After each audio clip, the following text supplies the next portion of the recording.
to Respect, San Francisco International Hip Hop Dance Fest weekly broadcast with me, Micaiah, and my fantastic co-host, Brandy Beasley. What's up? I am fantastic. Absolutely. Every week, I'm going to come up with new adjectives. Right on. It's endless for you. Thank you. You're welcome. You're welcome. So, it's getting closer to the actual 23rd annual San Francisco International Hip Hop Dance Fest, and we are doing it. We are doing it. We're in the Palace. We're doing it. We're going to be watching it. It's going to be a watch party, and we're going to get all the feels from watching all of these curated pieces, and then we're going to saunter into the lobby of the Palace of Fine Arts and have a VIP party and just, see a performance in addition to having a DJ dancing, a little something to eat, a little something to drink. It's going to be a lot of fun. I'm excited. Who's performing? I believe Bliss Mm-hmm. is performing, and they're Bay Area, absolutely Bay Area, right? Yeah. And I can't wait to see them because Faye, I think she's director, founder, choreographer, all these different things with Bliss. She's a Virgo. Let me just say that first off. She's Virgo, so she don't play. So she's just got it lined up, and she's been working with these kids, young adults in Vacaville and Fairfield area for so long. And I'm really excited to see what they put together because they love to entertain. Yeah, so we have them and another performer, DJ RJ, Cool Raul, dancer / DJ. He's going to be there. We got some, Johnny Donuts has donated a whole bunch of donuts. So we're going to throw down on that, and some little snacks and whatnot. Here's the thing, Brandy. People are going to restaurants, they're going to eat, they're going to sports events, they're going to the movies, they're going to see Hamilton.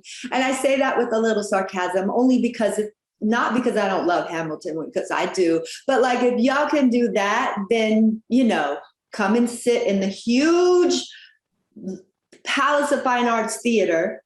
You can sit 13 rows away from me and everybody else. Word, right? Right? Everyone's going to be vaccinated. I'm going to have 3 seats all to myself. No, I want to sit next to you. Okay. All right. Anyway, we're going to be there. The lobby's huge. So next time you kind of think, I don't know, but let's go out to eat or let's go see Hamilton. Good. Go see Hamilton another day. The room that's going to be where it happens is going to be the Palace of Fine Arts. That's right, baby. All this energy that's going to come back. We've been waiting to get back there. So, did you like my reference, my Hamilton reference? The room. Okay, full disclosure. I haven't seen Hamilton. I have not seen Hamilton. Right? I know. Look at that. The main song is called "The Room Where It Happens," and okay. I've heard lots of the Hamilton songs, but okay. And I'm like, all right, I need to go see it. Okay. Anyways, the SF International Hip Hop Dance Fest is the world premiere of 6 pieces that have not been seen. And they are from all over the world, from the 6 dance companies that I chose, from the Democratic Republic of Congo, London, Las Vegas, Los Angeles, Bay Area, and Tokyo, Japan. And each one of those dance companies was asked to choose one word that starts with the letter R, because a lot of R words were coming to me quite profoundly. And I made a list, and the artist chose one of those words, and their piece is inspired by that word. So each dance company has a different word, from real to resuscitation, to revolution, to resurgence, to resilience, and rebirth. So if that doesn't just kind of like tickle your fancy, I don't know what will.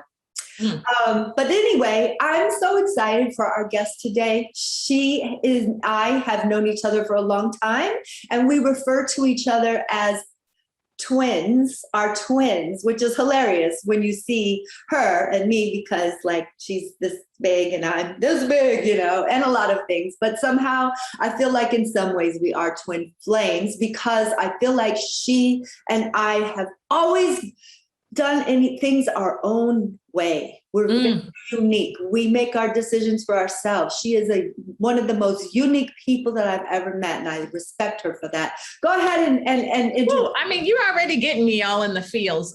So we are really lucky to have with us the 23rd annual San Francisco International Hip Hop Dance Fest Bay Area Legend Award recipient, Carla Service. I'm getting the chills. She is a dancer, choreographer, performer, founder, so many other things. She's also the founder and CEO of Dance-A-Vision Entertainment, which has been in the Bay Area, making it happen in all different kinds of ways with youth, dance company, entertainment for decades. And I mean, even that intro does not cover it all. So I'm really excited to get into it with Carla Service. Welcome. Hey. Hi, Carla. Can you see me? Yes. And we can hear you. Hello, everyone. Hello. Hi. Hello, Mama Kaya. Hi. Welcome, Carla. Hello, Randy. Hello. Mwah. We're really happy to talk to you and to learn a little bit more about you, because I know that you have layers and layers and layers of history, and I probably don't know half of it, even though I've known you for so long. I know about Dance-A-Vision, and I was kind of like just looking it up, Googling. Oh And, my gosh. I saw that, you started it to have a safe space for young people to be, so they could just focus on their homework or dance or just to stay out of trouble. I'm wondering about that. And I'm also wondering why. What prompted you to even start that? What prompted me? Oh my goodness. When you're coming up and you're beginning to learn yourself and come into your own light, and then noticing what helps you come into your own light is other people. So there was a time in my life where my name was starting to grow and I was getting too many bookings, and I didn't know what to do because I couldn't go. Sometimes I can make 3 in one day, but I couldn't make 4. I actually could not be in 2 or 3 places at the same time, even though I tried. So one year I decided I needed to find someone that was like me a little bit, like had the energy and could dance. And then I could book them out because people were like, we want you to come and dance. We love your energy. And I started actively looking for another person like me, not of course as short as me, but with the same energy and the power of dance. One year came upon this young lady, and I'm going to make this really long story short. I came across a young lady that I was like, with some training and some fine tuning, I could, turn her into a wonderful dancer, and I can start like booking her out when I can't go to the other shows. Ended up learning a lot about this young lady. She was from San Francisco and had a really hard life. At first, she didn't say anything to me, but when I would take her home, because, we try to take care of our kids. She was young coming up. Noticed that she was having a struggling life. Sometimes homeless, sometimes no money. I would let her stay with me, live with me. As I learned more, I started realizing she needed help. And so I let her live with me. In dance class, rehearsing with her, I worked with her by herself for like a year. And within that year, she was like, Miss Carla, can I bring my cousin? Miss Carla, can my nephew come? And then when the nephew came, the nephew's like, oh my God, I like being around here. Can I bring my cousin? These kids all needed help. Like they did not have guidance from their parental units. They didn't have guidance from other teachers. They were on the streets, in and out of jail, drugs, if you will. I started realizing the longer I kept them off the streets. And that someone saw them dancing one year, and there was like, can you bring your group? Which it wasn't a group. I just had them in the studio dancing with me. We would stay all night. Asked if they could perform. The first time they performed made such an impact. Other people from that show wanted to book us out. And thus, that's how me working with teenagers happened. I knew that if I wasn't the safe space for these kids, there probably wasn't one. And what I grew up with of a very abusive childhood, very abusive childhood. I didn't trust anybody. I didn't trust any other adults to go to. There was no one safe. And even if they were safe, I didn't trust them.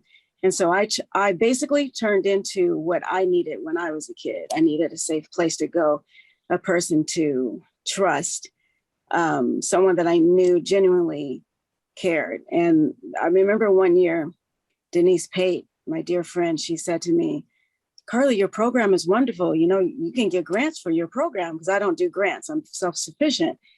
Ever since I started my own business, I've never done grants. And I was like, what program? She goes, a program that you have. You work with kids. I said, that's not a program. She goes, Carla, you work with kids, you feed them, you take them to school, you make them do their homework, you dance with them. That's a program. I'm like, no, it's not. She goes, Carla, what do you call it? Why do you do what you do? And my response was, because they need help. And I didn't really see it as a program. I saw it as, if somebody needs help, you help them.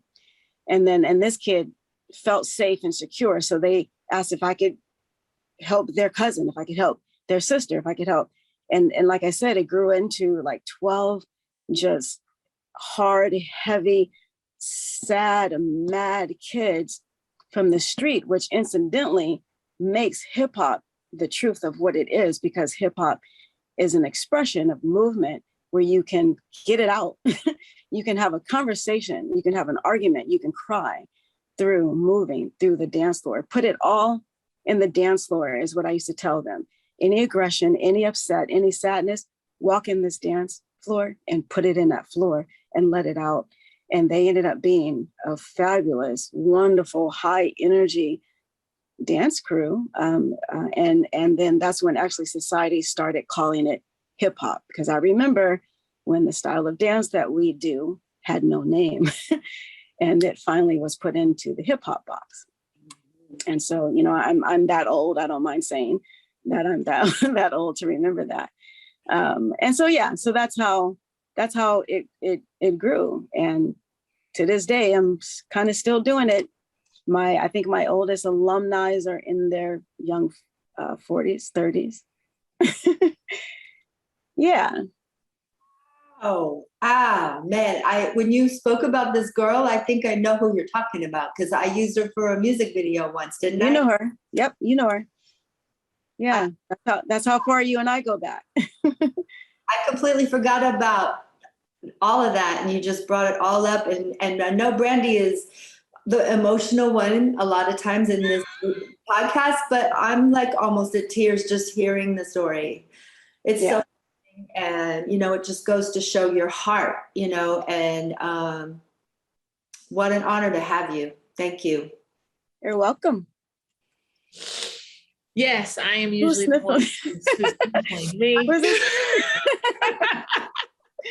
You know, just thinking about, I mean, just hearing you talk about that, I think there are a lot of people who can relate to what you're saying and can think of, you know, if you're lucky enough to have someone like you, if you don't necessarily have, you know, are able to trust the parents you have at home, or there's no other person out there that you can trust, and to have a safe place like that as a young person, and definitely like getting it all out on the dance floor. And just, you know, you talk about how they were bringing with them, you know, that madness, sadness, hurt, anger. And so I'm wondering, you know, what challenges have you faced in continuing this kind of work, and how have you, you know, what have you done? Who have you reached out to? What have you found inside yourself to be able to overcome those challenges?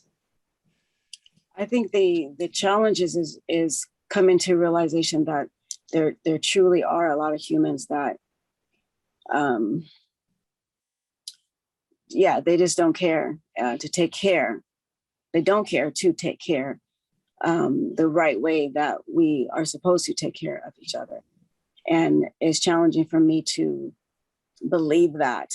And so I double up on caring, and I just try to extend more of me than I have. I'm really small, but but I try to put out a lot of energy. Some people say, well, I pick my battles, and don't you pick your battles? And I say, no, I fight them all. As they come to me, I fight them all. And in most cases, I don't fight. I try to love it, because you can love someone to a state of an understanding that they didn't know before. Letting kids know that there's a different walk of life. When you grow up, or when they grow up in their neighborhoods with their parental units or the school that they go to, in most cases, they think that this is the whole world, and they don't know that there's another world. So purposely, I would take them to other locations, to other places, to show them that it's different out here. You don't have to stay in this particular place. You actually have choices, and you can make a change. You can break the change. Well, what are you talking about? Nobody in my family has ever been to college. What does that have to do with you? I used to drive around trying to help the kids find another family member that would take care of them. And a lot of times they were turned away. And so again, they ended up living with me.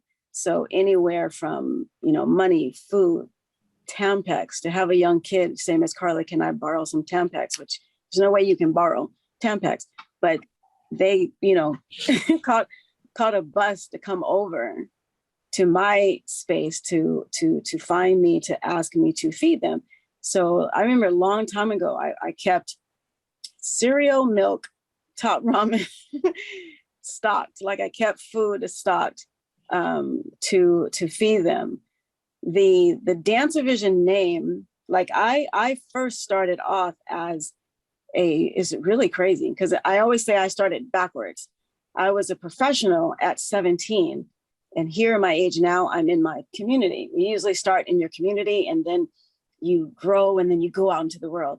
I accidentally was discovered at 17. And so my LA, Hollywood, Studio 54, traveling around the world was at a young age. And now I'm in my community. I'm kind of glad that I did start that route, because I worked around a lot of professionals. So by the time I did come to Oakland and start my, ground myself and start my business, I knew a little bit about the business. In most cases, us dancers, we just want to dance. Why do we have to do paperwork? Why do we have to, go to city council, which throughout the years, I've had to do this. I've had to learn more about business, more about politics, in order for me simply just to dance, in order for me simply to continue my students dancing. We've had to put up a fight. It's weird, because again, we just want to dance.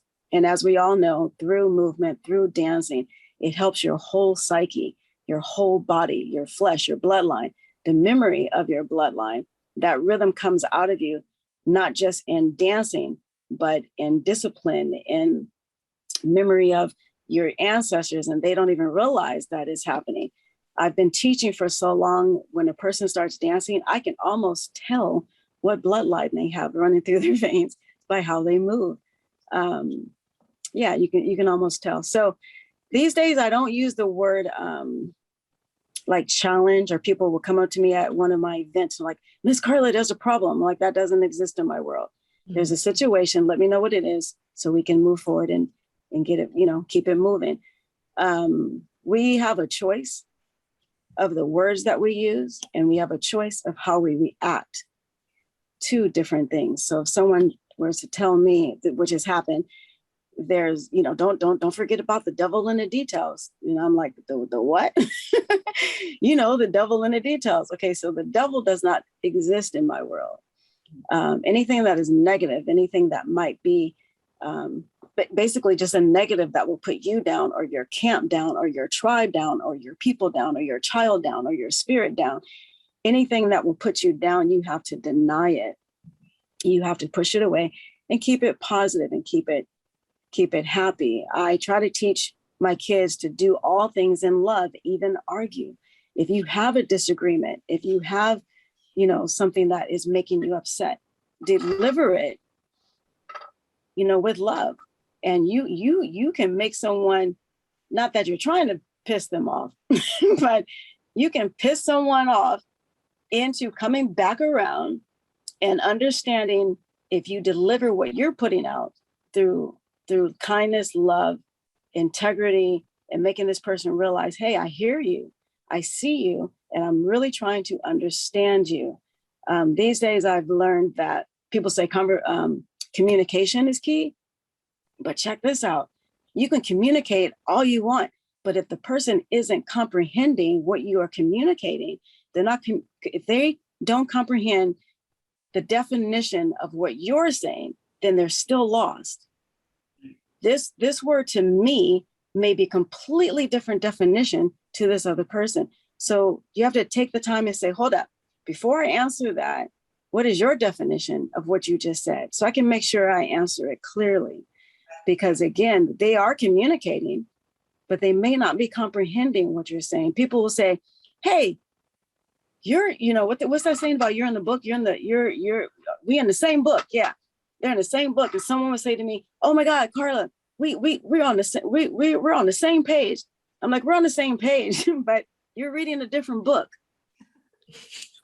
And it's like, we're both on page 8, but your book is completely different. So let me, you know what I mean? So we have to come around to each other and really take a moment to understand each other as the human that we are. We all have different walks of life. We all have been through different things, and we all have an understanding, right? Differently. So we have to take that time and understand. And I learned that from teaching dance, because you cannot teach the same move all the time to the same minded person. You have to break it down differently. Some people can pick it up just by moving very fast. Some people, you have to break it down with numbers. Some people, you have to sneak it on them and don't allow their mind to actually think, but their flesh to move. Some people, you can give it to them in an analytical way and they analyze it. But you also have to have the patience to be that teacher, to do that. It's like a lot of languages us as dance educators have to not only learn how to understand, but how to speak, like you said, to Yes. say the same thing as 1 and 2 and 3, or hati hati ha, or fly like a bird and swirl. Like Yes. drop your shoulders. I mean, there's so many ways to say the same thing, and each person is going to sometimes need it said that way for them to comprehend it. And that for like really understanding that what that takes, and even giving it to them, that's generous. Yes. Yeah. and going to the point of saying that you want to understand people, like when you're talking about communication. I mean, that, I think in my opinion, I feel like that's one of our deepest needs. Not that you have to agree with me or I need to agree, but just that we understand. I hear you and I understand you. I mean, how deep is that? And the fact that you really put so much emphasis on these human beings, and you've planted these seeds in these human beings who are now probably branching out what you've given them to this with this love and understanding to other people, right? Yes, absolutely. The teaching that comes out, like when people ask me now, it's like I didn't know this a long time ago, but I teach life skills through dance. And so there's a lot of times where I had to get the pain out of them, had to get the confusion out of them, had to get the questions out of them before we can actually do the dance. But what was happening is through the movement, some people would say, oh my God, it was therapy, it was unbeknownst to them, of releasing this energy that they had that they needed to get out of their system. And once they get that out, is weird, because now the smiles would come. But at first it was just like anger. But that the whole body needs to move. So teaching the life skills through that, like, you can live, you can love, you can laugh, let's dance, let's dance and get it out. And it made things easier for them. I can look back at these kids' life now and know that they would be in completely different situations if it wasn't for dance. That's right. Yeah. So look, tell me what you're doing now. What's Carla and Dan, what are you up to now? Well, I'm like everybody else with the shakeup of COVID.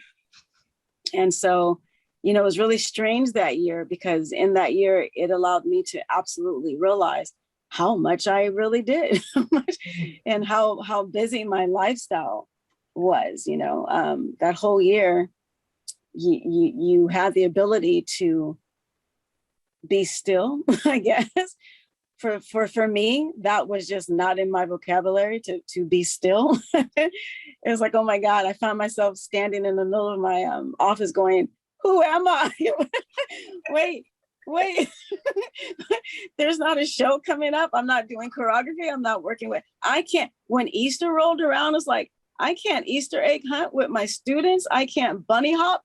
I'm not doing, usually there's at least 3 or more events just on Easter. And so it made you go, whoa, okay. So again, the way that I am, I'm a roll. I'm gonna keep it moving. I'm not gonna be, negative about it. I'm gonna keep it moving and get creative in another way, right? So my creative juices started moving around. I was getting a lot of phone calls from people they were down and out. So, trying to lift up their spirits. And I ended up bringing on a partner in business to where they were a videographer and they were let go from their job because of COVID. So we came together and started making videos, in which one was called Black Lives in Motion, where we took people who were just upset about the whole situation during that year, everything that was going on, Black Lives Matter, the protesting, the confusion. And we took the murals, all the artists that went downtown Oakland, and they started painting those beautiful, beautiful pieces on the boards when people boarded up their stores. So they just turned it into a museum of art downtown Oakland. So I took people who wanted to dance in front of those murals and express themselves however they wanted to. For the people who have passed, for COVID, for whatever their expressions were, and made a video called Black Lives in Motion. It was accepted in the San Francisco Film Fest. And so very, very happy about that. The plan wasn't about that. It was just, again, to create an outlet so people can come out and express themselves, have your mask on, but still dance. How can we still get our dance on in this situation? These days, here we are, 2021. I have been asked to come over to the Westfield Mall in San Francisco. So the things that I've been doing in my community, I think will end up being housed inside of the Westfield Mall in San Francisco. That's why I announced the last event I attended that Dance Division was coming over to San Francisco. There are events that were happening in Oakland where I was told my numbers are too large because people are scared of the large crowds of COVID. So yeah, things might not start happening until 2022. But in the meantime, I'm a person that I don't sit and wait. You knew that. There's a lot of life out there. There's a lot of people that still want to move, want to groove, express themselves. This is my choice, my path that, I've taken. And fortunately, I am one that I'm able to make my living, pay my life expenses through dancing. This is all I've done since 17 years old, is move my body in the namesake of dance and making everybody else move. So keep an eye out for Dance Division at the Westfield Mall. And of course, I'm still going to continue my out of the country gigs, Tahiti, Cambodia.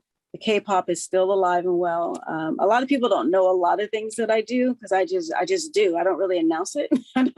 I just do. I try to tell people, we were doing things before this computer game. We were doing things way before the TikTok. We were doing things way before you loaded your movements up, onto this computer world. I don't need a website. I don't need to expose myself on the computer. I've been around too long. I've been spreading love and you've been spreading love, and we do what we do. And as they say, if you build it, they will come. And I add to that, if you build it with love, they'll continue to come. They'll tell 2 friends, and if the love is genuine, they stay with you for life.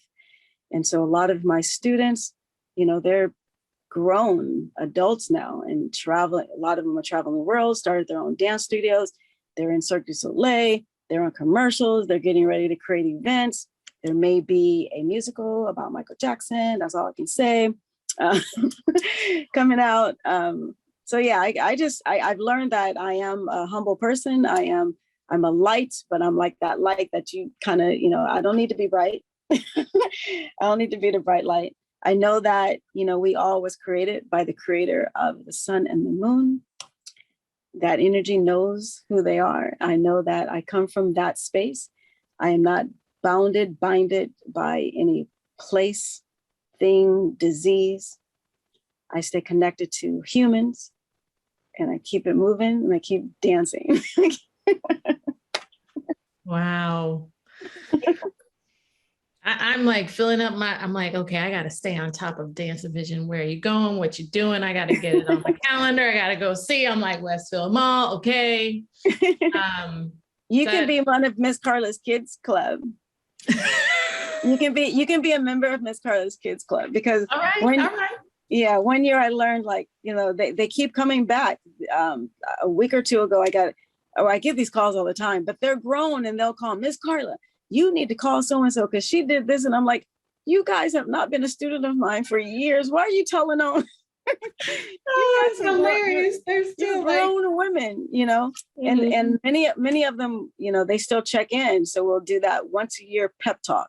What's your life like? Who are you? Where are you going? It's not about money, where you working and how much money you making, and it's not about that, what kind of car you driving.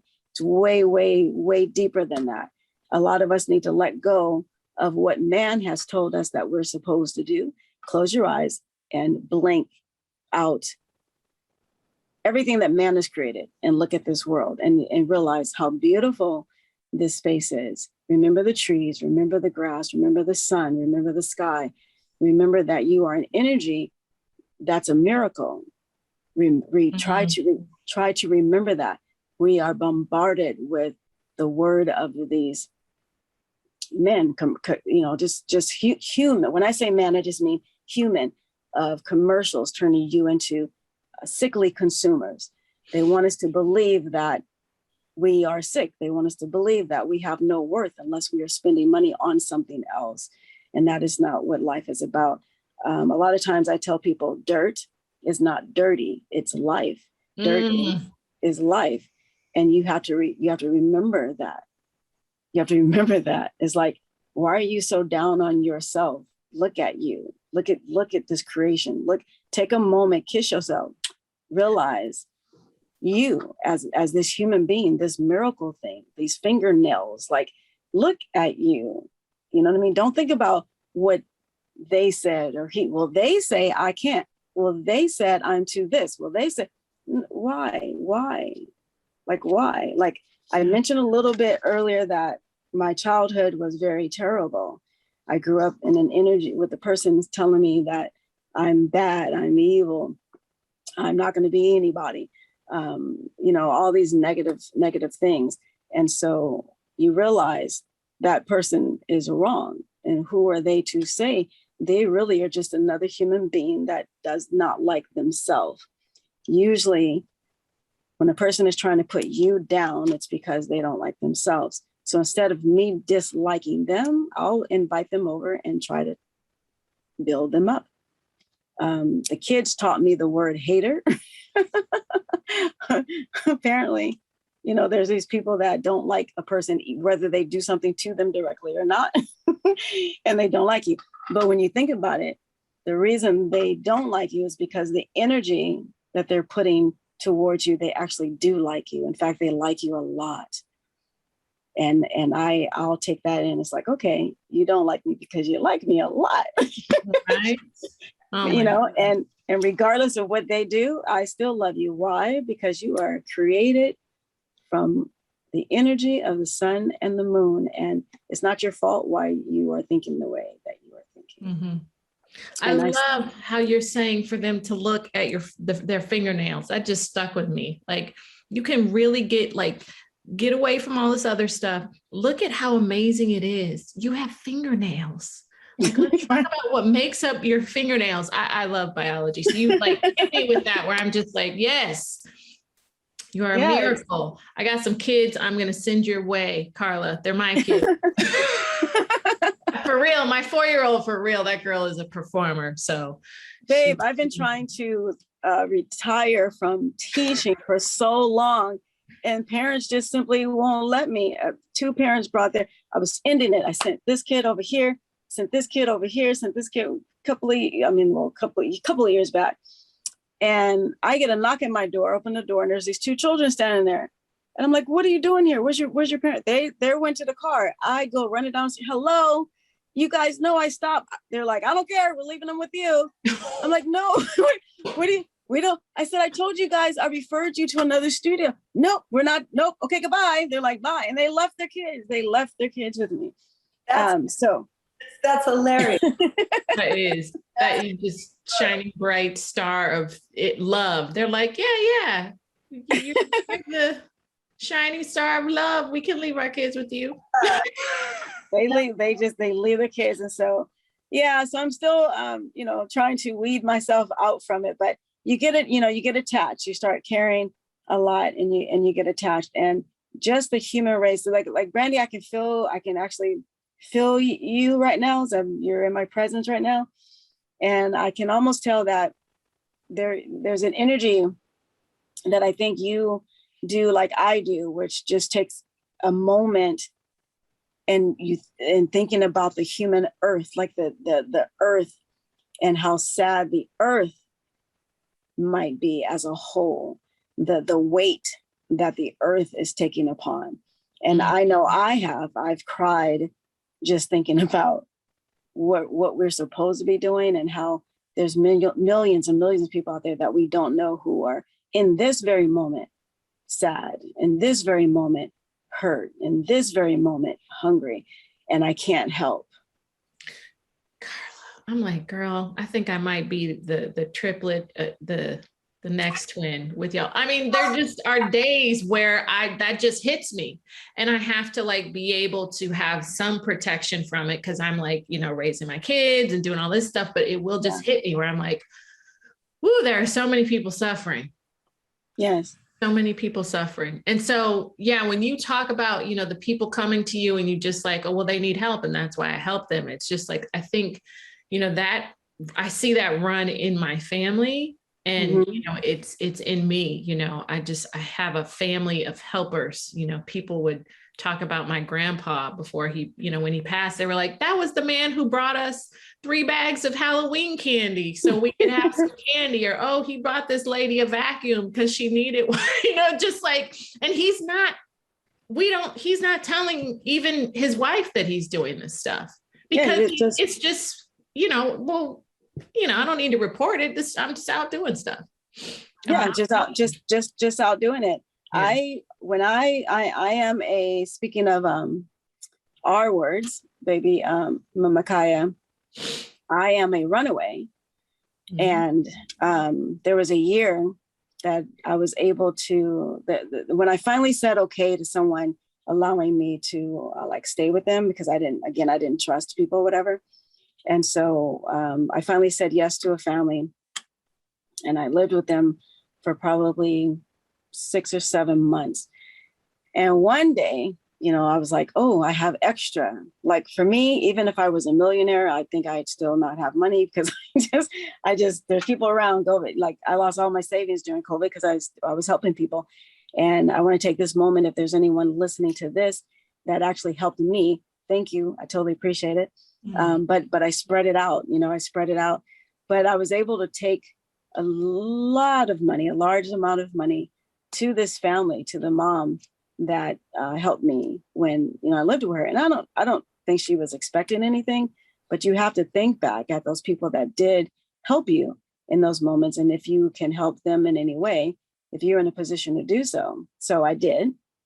And I, she cried, she wasn't expecting it, happened to need it so bad in that moment. I'm not going to tell her business, but there was something going on in her life where she needed this, and that took care of her issue. And I was so happy to be there. And I came home and I was telling my friend, she was like, what's wrong? Why are you crying? I said, I just, took over, and I was able to help the mother of my friend who let me live there. And her response was, let me see the video. This happen unless you videotaped it, you know. And I was like, I'm not talking about a video. I'm talking about, she goes, I know, but didn't you tape it? I said, no, I didn't tape it.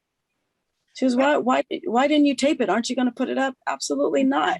No, that's So the culture now. It didn't happen. This is what they say. It didn't happen unless there's photos or you videotape it. And, you know, Carla and I were, you know, and Brandy too, we're kind of old school that way. It sounds like instead of twins that we now have a triplet. Instead of twin flames, we now have 3 flames. And I love that. I know Brandy and I could talk to you all day, but we've got to wrap this up because we have definitely just gone way past our limit. And this has been so wonderful. I hope every young, old, and any age person watches this, not only to be inspired from a dance perspective, but just as a human being.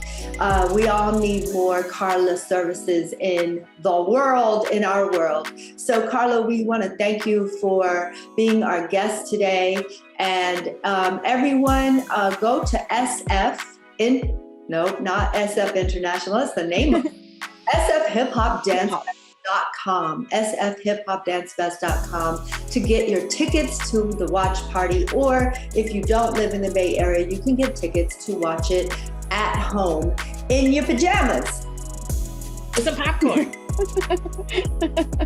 So until next time, everyone, please be well. Much love and much respect.